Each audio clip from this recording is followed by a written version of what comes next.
Hello everyone, welcome to a new video. So since my last video on Cheongsam, a lot of you guys have been asking me to do more Cheongsam related content. Finally, after I think it has been a year, right? I finally made a new Cheongsam. So this time I'm going to make a more detailed video talking about how to make a Cheongsam. But before we go into the making process, I would first like to talk about Cheongsam for a little bit. So first, what is a Cheongsam?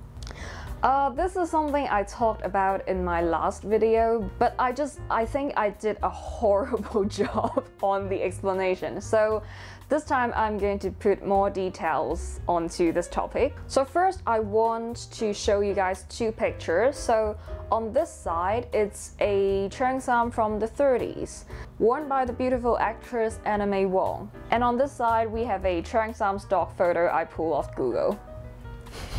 Okay, so which one is a Cheongsam, or are they both Cheongsams? There are some people out there who would think these are both Cheongsams, but there are also people, like myself, who would think this is a Cheongsam, but this one is more like a Cheongsam inspired dress. And I think both opinions are correct, because it really depends on where you stand. So say if you are a consumer, you have no background in sewing, you don't know how to make a garment, you know nothing about construction, you only wear Cheongsams because they make you look pretty, then you would probably think a fitted dress with a mandarin collar with this front opening feature, whether it is real or fake, they are Cheongsams. And you are correct, because to someone who has no background in sewing, it would actually be kind of hard to spot the differences between the two dresses. Of course you would know they are different dresses, but you probably cannot pinpoint what the exact differences are. You would look at this one and think, it looks more elegant, it looks more vintagey, and you look at this one and you're like, oh, okay, this is shorter and maybe more youthful in some way, but you probably wouldn't know the differences between their constructions, and that's probably why you would think these two are both Cheongsams, only with some design differences. And yeah, you're right, because from where you stand as a consumer, these two are both Cheongsams. But say you are a seamstress, like myself, you know how to draft things, you know how to sew things, you know about constructions, then you would know these two are completely different. The pattern for this one right here probably looks like this. And the pattern for this one here probably looks like this.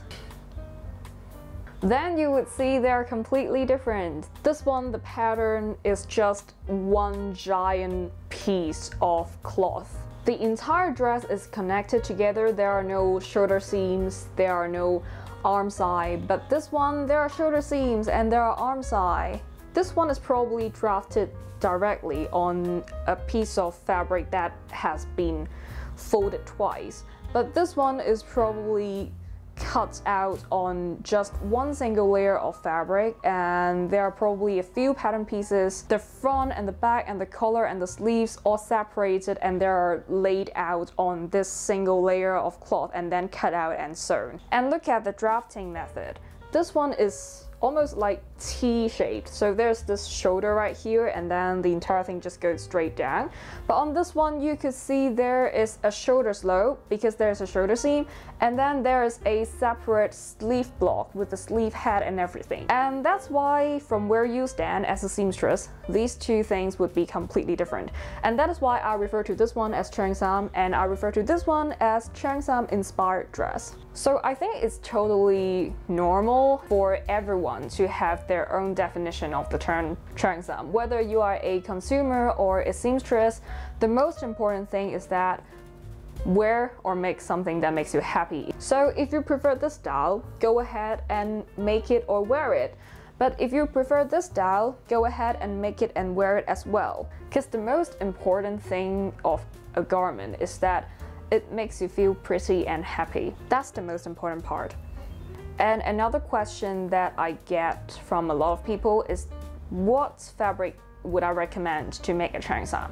Let's again go back to these two photos. For this one right here, because you could see the pattern is really simple, there is very little shaping you could do to the garment, because usually a garment is shaped with either darts or seams, but on this one you only have 2 seams. So what you want is the garment to take shape of your body when you wear it, and the best way to do that is to use fabric that is very soft with a good drape. Rayon would be great, viscose would be great, silk chamois would be great, worsted wool would be great as well. Some cotton and linen would also work as long as they are soft enough with a great drape. What I'm wearing here, this is a cotton, but it has been sand washed, so it's really soft and drapey, and this could work too. What you would try to avoid is something that is very stiff. For example, a heavy-duty denim would be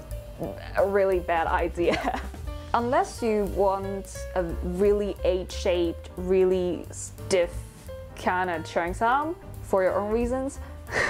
But if you're looking for this type of drapey and soft and elegant look, definitely go for fabrics that are soft and with a certain drape to it.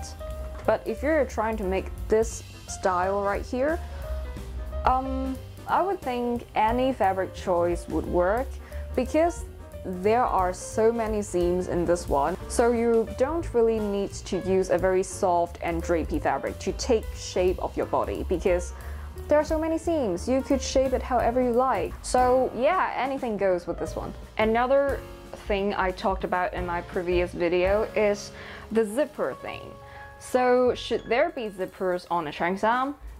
I think it really depends. If you are putting the zipper on here, so on the actual opening of the cheongsam, I think it's totally acceptable. It's just one way to finish the opening in a clean, invisible way, so it's okay. But if you are making this part a fake opening, and then you put a zipper on the center back that penetrates the mandarin collar, no, please don't do that.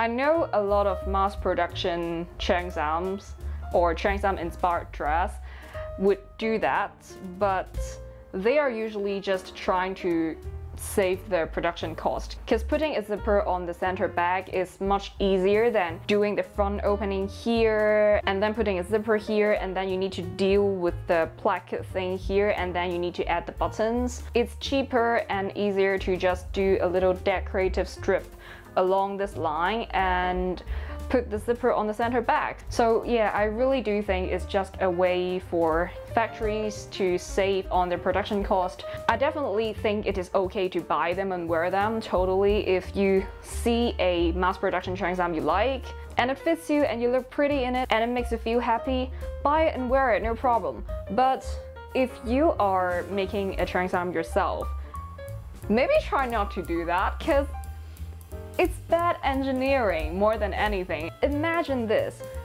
When you are making a plain old button-up shirt, you wouldn't make the front buttons fake and then put a zipper on the center back to act as an opening, right? It doesn't make sense, right? It's real bad engineering, right? Then why would you do it to a cheongsam? So maybe try not to do that if you're making a cheongsam of your own. You could definitely put the zipper here though, if you prefer a very simple, invisible, modern way of closing up the side seam. Okay, final question. I get this one a lot as well.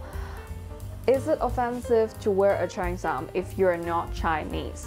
I don't speak for all Chinese people, but personally, I don't think it's offensive.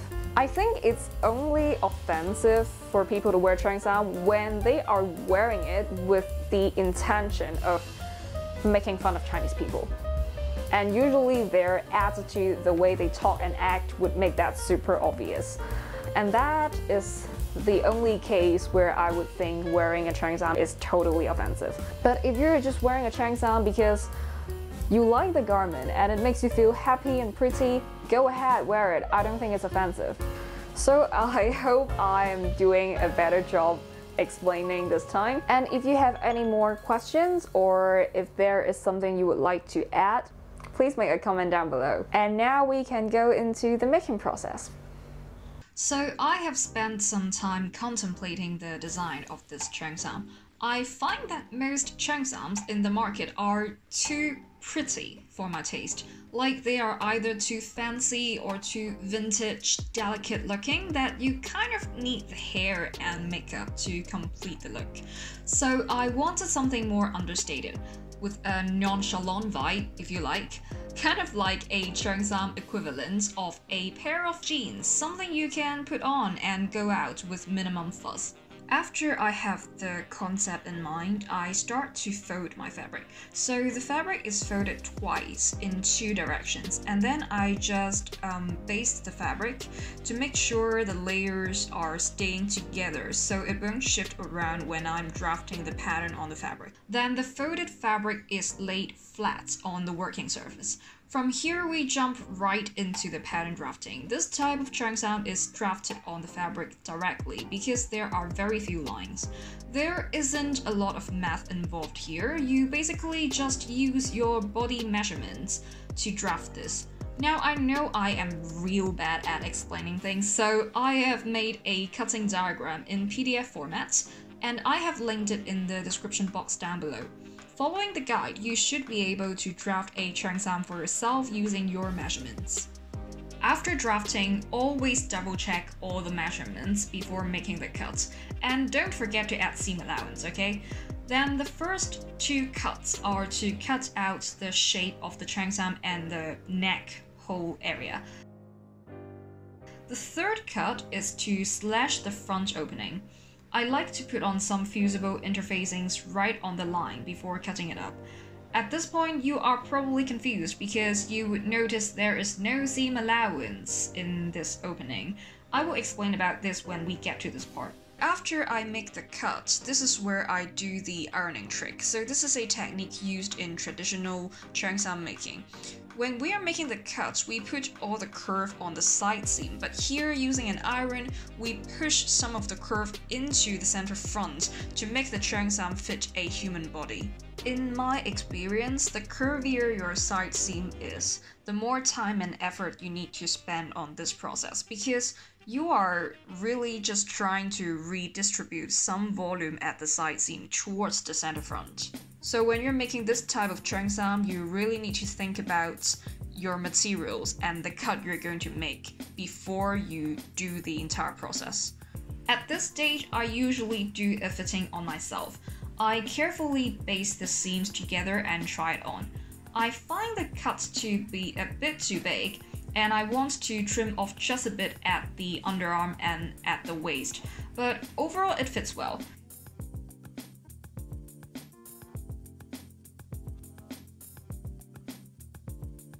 So I take it off, make the changes and cut off the excess.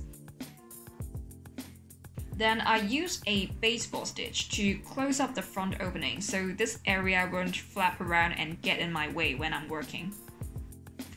Then I first French seam the left side seam and the partial right seam where the front and back are connected, and then I could go into the edging. Edging is arguably the most important element on a cheongsam because the pattern and the cuts are so simple. It is up to the material and the craftsmanship on the edging and the finishing to give a cheongsam its style.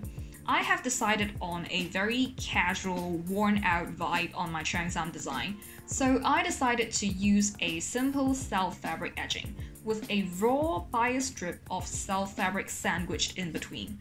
The bias strip will fray a little so that the dress will have a lift-in, worn-out, almost grunge style look, mimicking an old t-shirt almost, to make this garment very wearable even with no makeup and hair.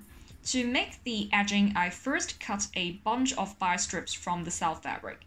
Then I made some starch paste. I mixed 1 tablespoon of cornstarch and 1 tablespoon of cold water. Then gradually pour in boiling water until the mixture becomes a thick paste. This is a traditional technique used not only in cheongsam, but also other types of tailoring. This paste is then used to temporarily glue the edgings together and can be washed away after finishing the garment. I first glue the bias tape to the edges that need to be done. The edging goes around the bottom hem. the side vents, the front opening, and the sleeve hems. Then I sew on the edging, with the raw bias strip sandwiched in between. The edging is then folded over, ironed flat, and hand-stitched to create an approximately 1.2 cm wide edge. The raw bias strip peeking out is trimmed down to about 2 to 3 millimeters, which is very narrow to become a very subtle detail. Here I want to explain a bit about the front opening. Traditionally, Chinese tailors have a way to deal with this problem. They stretch out both sides to make the openings overlap just enough so the skin doesn't show through when there is no placket underneath. It's called 偏心法 in Chinese, translates to the shifted grain line method. Because you are stretching the parts to kind of shift the directions of the yarns in the fabric, I dislike this method personally because I just don't like the idea of shifting the directions of grain lines. So I usually take half a centimeter seam allowance on each side, put a placket on the inside, then I make the top edgings just a smidge wider than 1 centimeter, just enough to cover up the seam underneath. I find this to be a more stable way to deal with this front opening problem. I simply use 2 long strips of fabric, black and red, to make the placket.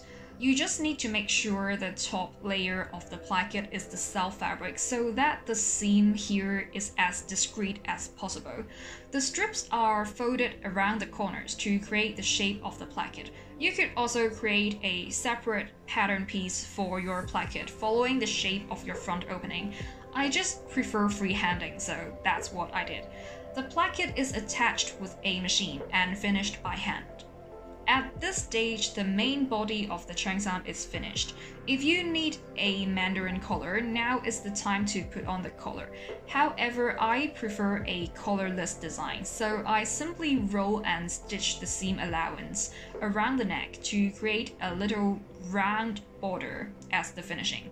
Lastly, I take some bias strips, sew them and turn them inside out to form some spaghetti straps to make the button knots and the button loops and attach them to the cheongsam. I am not good at the knot thing myself, so I'm going to put a link to someone else's tutorial in the description box. They do a much better job explaining this. The loops are easy though. You just bend a section of the spaghetti to form a U shape and stitch it down to the garment. I also added 2 snap closures in the opening off camera because I want as little visible buttons as possible to give the garment a very minimal look. And finally, the cheongsam is done.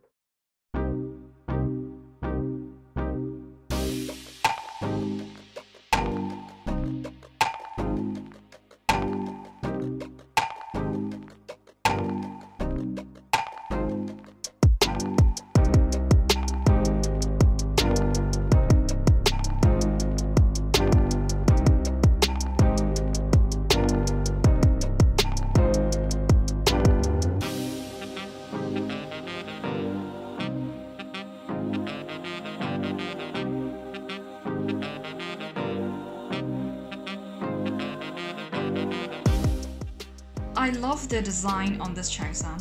It is so understated, so casual and easy to wear, I could just throw it on and go out. It goes with other stuff in my closet. I don't feel the need to coordinate hair and makeup because it looks and feels almost like a t-shirt. You only realize it is a cheongsam after you get closer and see the details. Anyway, I really enjoyed making this garment. I hope you enjoyed the video as well. If you have any questions, please leave a comment down below and I will see you next time.